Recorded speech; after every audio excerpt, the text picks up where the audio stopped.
Hola, ¿cómo le va? Un placer reencontrarnos en esta nueva edición de Pool Económico, el programa sobre seguros, bancos y economía que usted sigue todos los martes a las 11 de la noche acá por Metro. ¿Cómo estás, Raúl? Buenas noches. Buenas noches. Bueno, hoy vamos a hacer un especial dedicado a los abogados de la industria aseguradora. Hemos convocado a 3 estudios relevantes del sector con los que trabajan las compañías de seguros. A ver, los presento de acá para allá, a Martín Pirota del estudio jurídico Pirota y Asociados. El estudio brinda servicios en Chaco, así es, en la ciudad de Buenos Aires, Corrientes, Formosa y Misiones. Correcto. Si hay alguna observación más, ¿en alguna provincia más? No, es correcto. Mencioné todas. Así es. Gracias, Martín, por estar acá. No, gracias a usted. Diego Grimbonomo, que ustedes lo conocen, ha estado en el programa, es titular de Grimbonomo y Asociados, y brinda servicios en el Gran Buenos Aires, fundamentalmente. Sí, básicamente sí.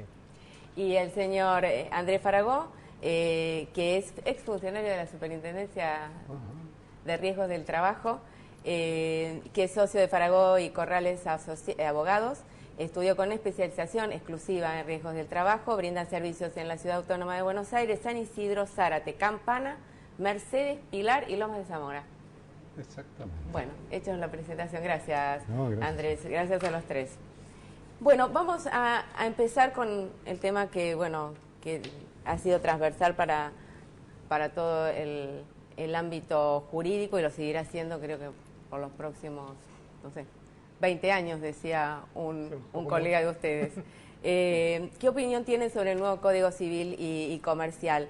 Estuvo acá en el programa Aldo Álvarez, que es presidente de ADEA, de la Asociación de Aseguradores Argentinos, y dijo que el nuevo código dinamita las bases del derecho privado que nosotros conocemos.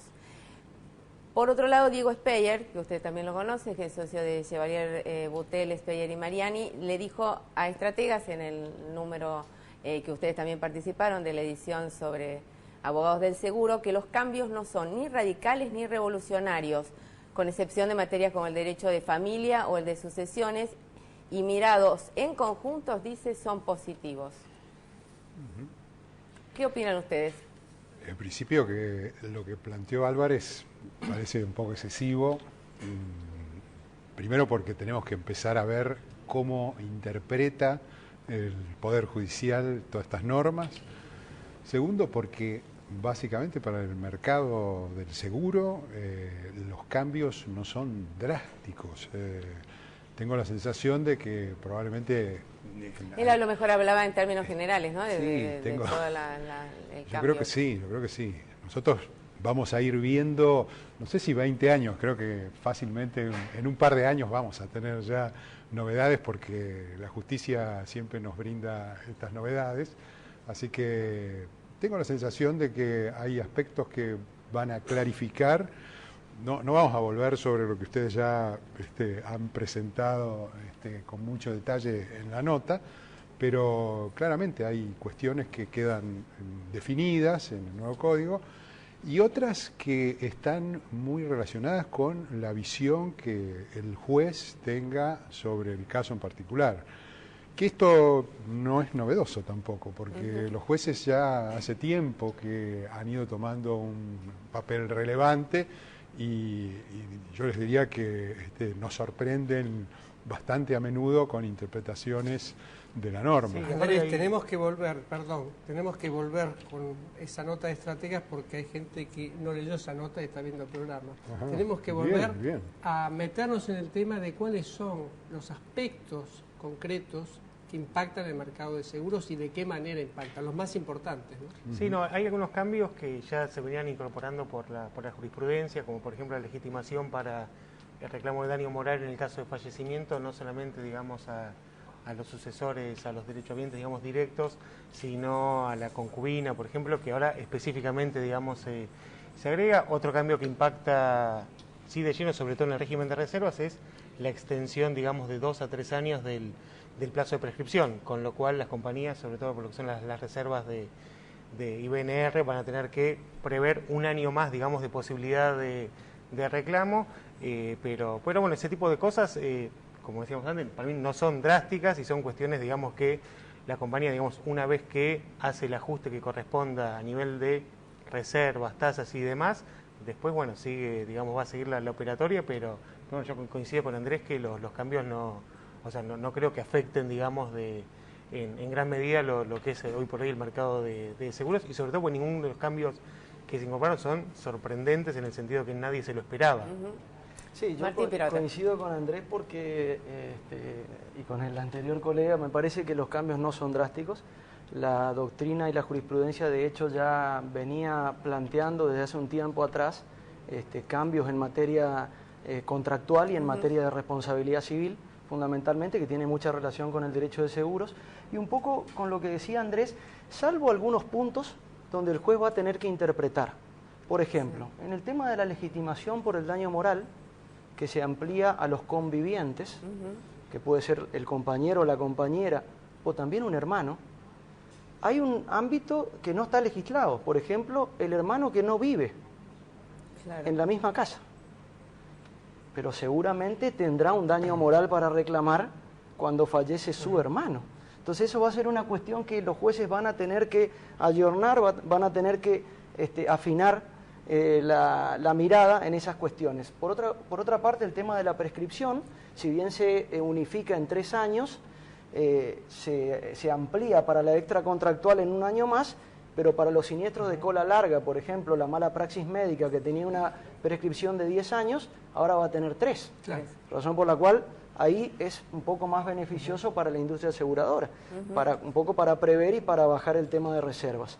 Así que me parece que hay un balanceo, ¿no? Como me parece que tiene que haber en estas cuestiones de responsabilidad civil y de seguros. El tema es que la responsabilidad civil, y un poco lo habíamos charlado antes de entrar al estudio, la responsabilidad civil ha avanzado mucho, el derecho de daños ha avanzado y el derecho de seguros a veces no ha acompañado ese avance. Entonces por ahí se generan unos desacoples que el juez debe saber interpretar y armonizar para que no se genere ningún sobresalto, ningún riesgo mayúsculo para la industria aseguradora. Pero por lo menos hay plazos que están como claros ahora. No es ni 1 ni 3 la prescripción. Estamos hablando. A lo mejor tenemos que hacer la salvedad. No son ni 3 años ni 10 el tema de RC médica. Digamos, como que está más claro sobre cuál es el escenario, ¿no? Yo le decía que a lo mejor tenemos que hacer la salvedad que, visto desde alguien que está al frente de una aseguradora, probablemente la visión no sea exactamente igual que la de los abogados. No, pero ustedes entonces, acá están los abogados. Por eso, yo digo, lo de Álvarez, tampoco podemos decir que está mal. Nosotros a lo mejor desde la visión jurídica no apreciamos esa situación tan drástica como se plantea. Bueno, bárbaro. Nos vamos ahora a un corte y seguimos conversando a la vuelta. No se vaya, ya volvemos.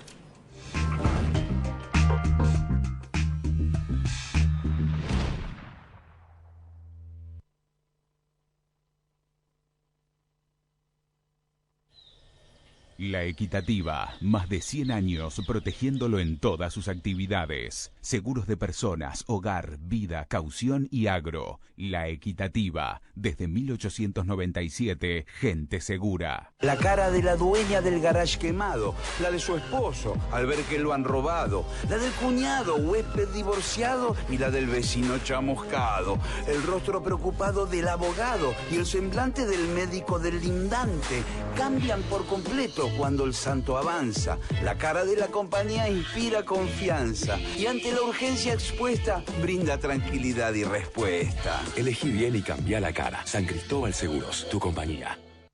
Mi papá es un héroe, porque no le tiene miedo a los monstruos y los espanta de abajo de la cama.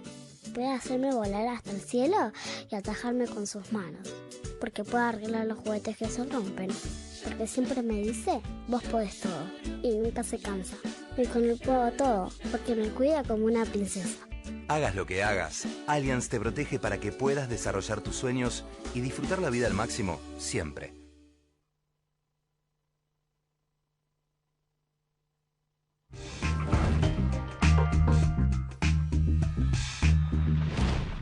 Continuamos en Pool Económico, estamos conversando con los abogados del seguro, estamos con los doctores Martín Pirota, Diego Brin Bonomo y Andrés Farago.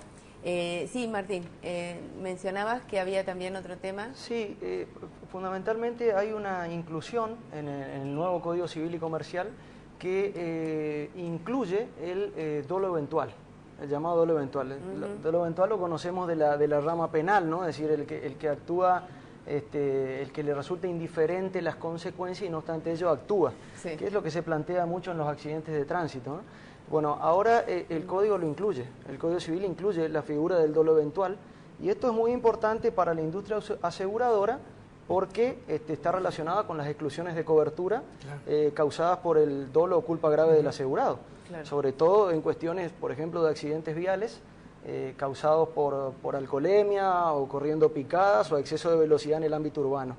O sea que eso puede beneficiar a la industria aseguradora porque es una exclusión de la cobertura que va a estar incorporada. Queda clarificada antes era una zona medio gris, ¿no? Sí, exactamente. ¿Cómo evalúan que será la transición de este cambio de legislación? A ver, Andrés, vos que sos el más experimentado de los abogados. El veterano del grupo.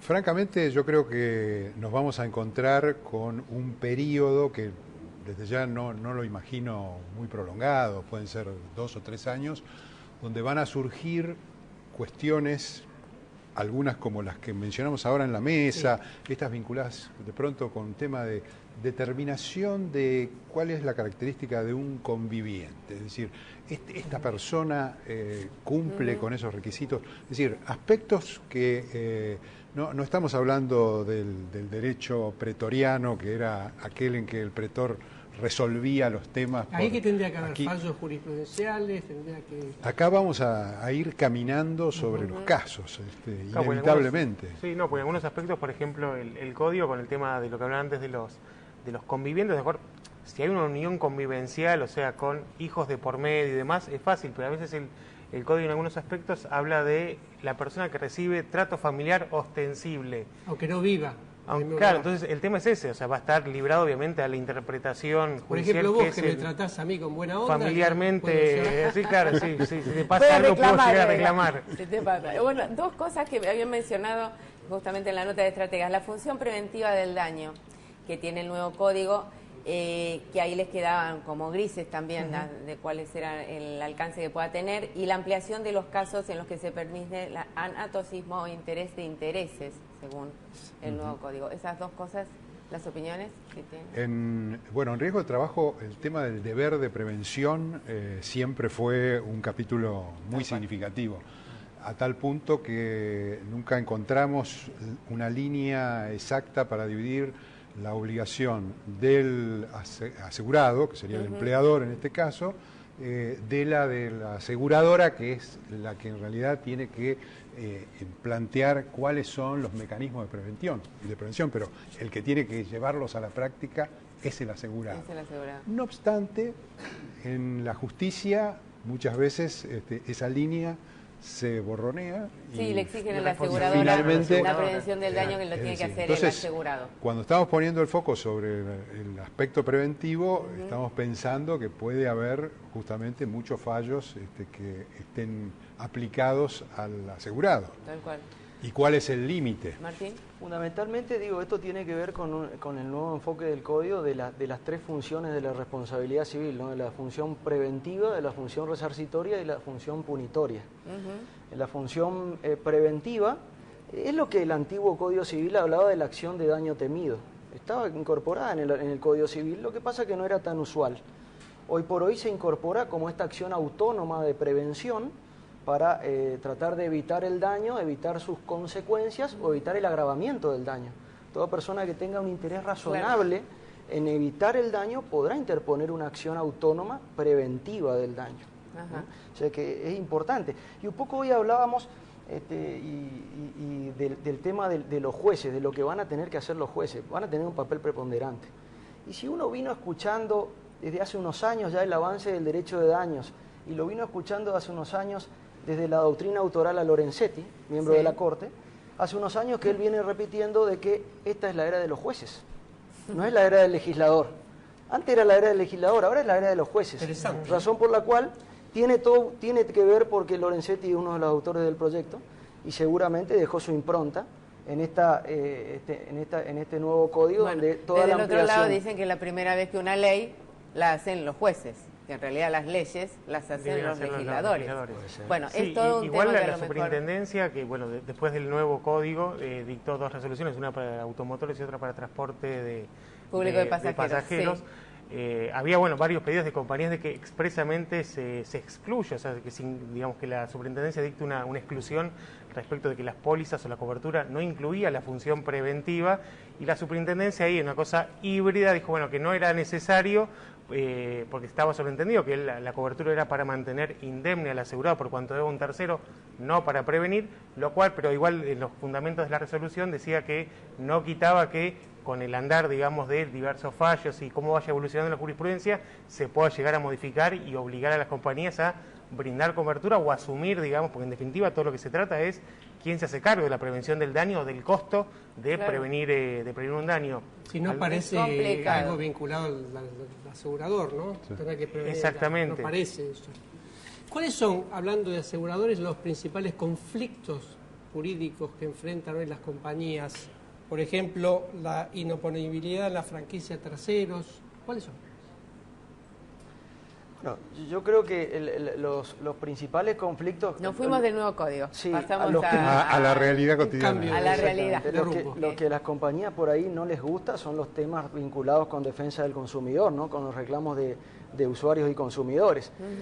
Digo porque hay voces a favor y en contra respecto de si la relación que se entabla entre el asegurador y el asegurado es o no una relación de consumo y cae o no dentro de la ley de defensa del consumidor. Hoy por hoy creo que la doctrina mayoritaria dice de que es una relación de consumo, y más aún con la incorporación del Código Civil y Comercial, los contratos de consumo al Código, razón por la cual eso pareciera que ya no habría... Ya la pelearon. Ya la pelea parece que está bastante perdida. No, pero una ventaja en ese sentido respecto al nuevo Código, que si bien queda claro que los contratos de seguros son contratos de consumo, sí establece el código que el tercero expuesto al contrato de consumo no es un beneficiario, digamos, o sea, no tiene una relación de consumo con el asegurador. O sea, a lo que se refiere es el tercero, digamos, que sufre un accidente o que es, digamos, dañado por un asegurado, no tiene un vínculo de consumo con la compañía de seguros, que antes muchos jueces sí lo consideraban así, y por ende, digamos, decían, bueno, no, si tiene relación de consumo puede... Por ejemplo, cuestionar la validez de las cláusulas y las y condenas demás. Que exigen indemnizar en exceso, pero importante, de la suma asegurada. ¿Esto es habitual o se da en casos puntuales en determinadas jurisdicciones? No, en general, digamos, no es algo habitual. El tema es cada vez que sucede y obviamente llama la atención y hace ruido, pero no es de algo hecho, la nueva norma ahora marca claramente el tema del límite de cobertura. Entonces yo creo que es un elemento que hoy sí se puede. Antes el juez encontrábamos algunos fallos, no es numerosa la cantidad de fallos, pero había fallos en esas situaciones. Pero hoy creo que con la nueva norma está mucho más claro el tema del límite de esa cobertura. Sí, lo cual no quita que la superintendencia también tendría que rever, digamos, los valores, porque bueno, inflación mediante, evolución, digamos, de los distintos indicadores y todo. Por ejemplo, lo que es automotores, la cobertura que originalmente años atrás era sin límite, después pasó a ser 3 millones, hoy es de 4 millones, pero no hay un accidente, por ejemplo, con 2 fallecidos, y si tuvieron, no sé, atención por ART o cosas por el estilo, la suma asegurada resulta totalmente insuficiente. Ya no que se excede la suma, sino que la suma no es suficiente para cubrir, digamos, todas las consecuencias de un siniestro. Nos vamos a otro corte y seguimos hablando. No se vayan, ya volvemos.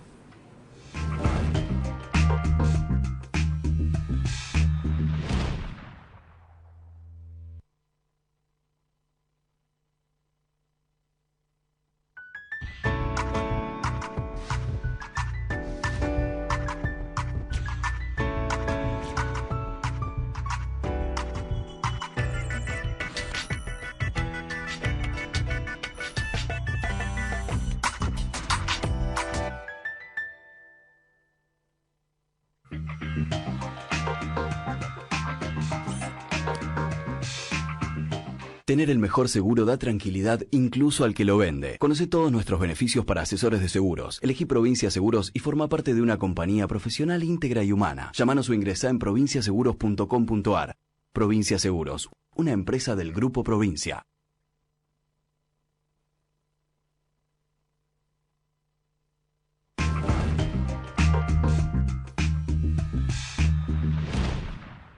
Continuamos en Público Económico, estamos hablando con los abogados de la industria aseguradora. Habían quedado dos temas sobre la mesa, uno decía los daños punitivos y después también de los intereses, con Diego, que habías mencionado recién. Sí, lo que habíamos mencionado, el tema de los daños punitivos, que el Código Civil y Comercial los menciona como una sanción pecuniaria disuasiva, que hoy habíamos hablado de la función punitiva de la responsabilidad civil, plantea problemas relacionados con la extensión y con el destino.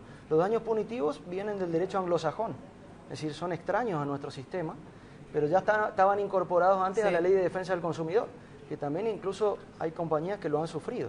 Y son daños que no guardan relación con el daño efectivamente sufrido, sino que se imponen con carácter ejemplificador o disuasivo para evitar conductas, para evitar repeticiones de conductas.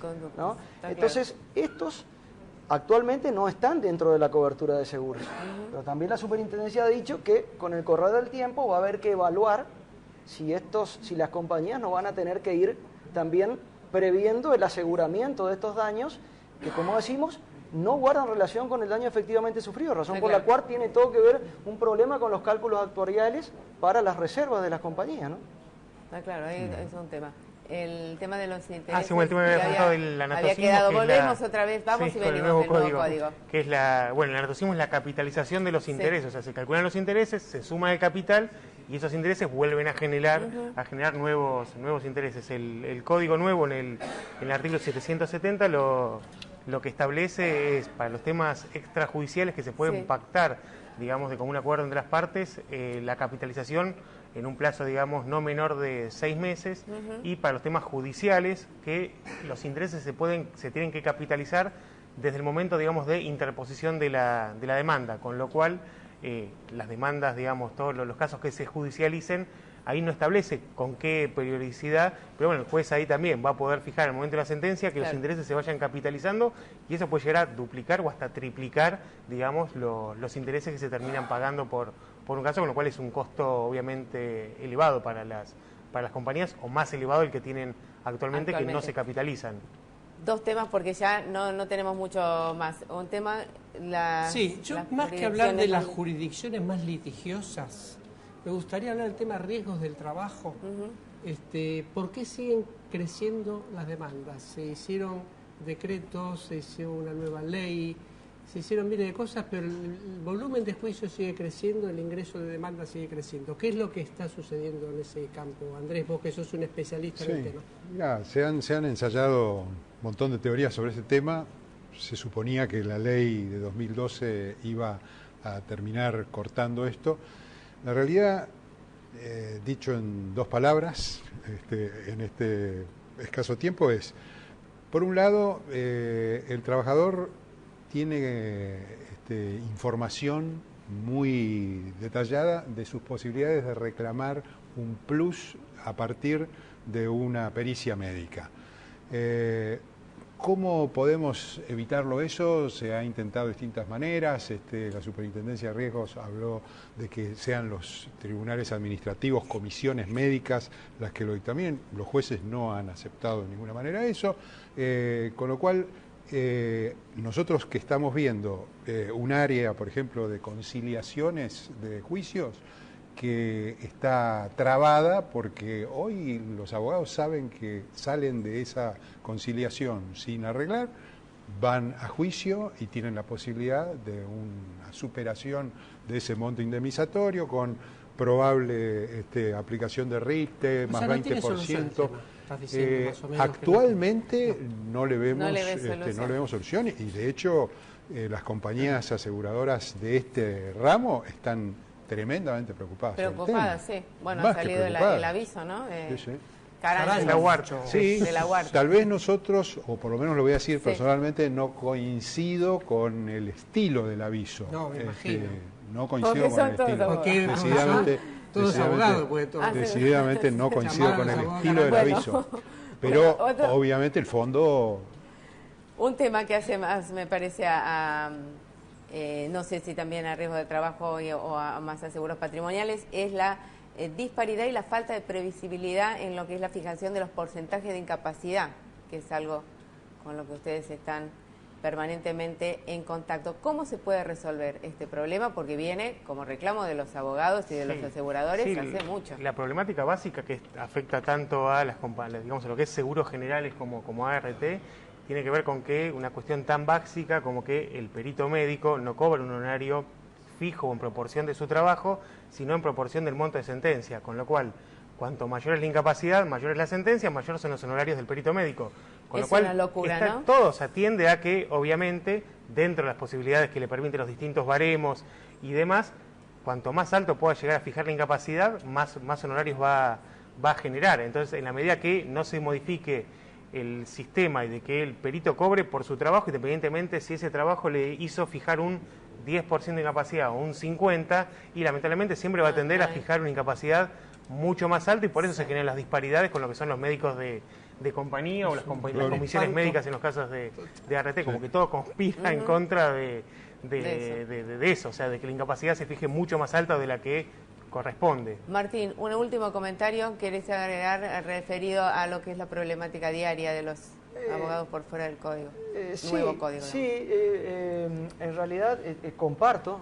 Yo creo que debiera volverse, aunque en mi jurisdicción en una época se hizo y ahora no, debiera volverse al tema de las pericias por los institutos médicos forenses del Poder Judicial. Es decir, que sea una pericia, que creemos que garantiza más la objetividad y la imparcialidad, y no tanto el tema de honorarios cuando es un perito designado de oficio, porque ahí realmente es un círculo perverso, ¿no? Entonces, en realidad, fija la incapacidad alta porque sabe que va a cobrar más.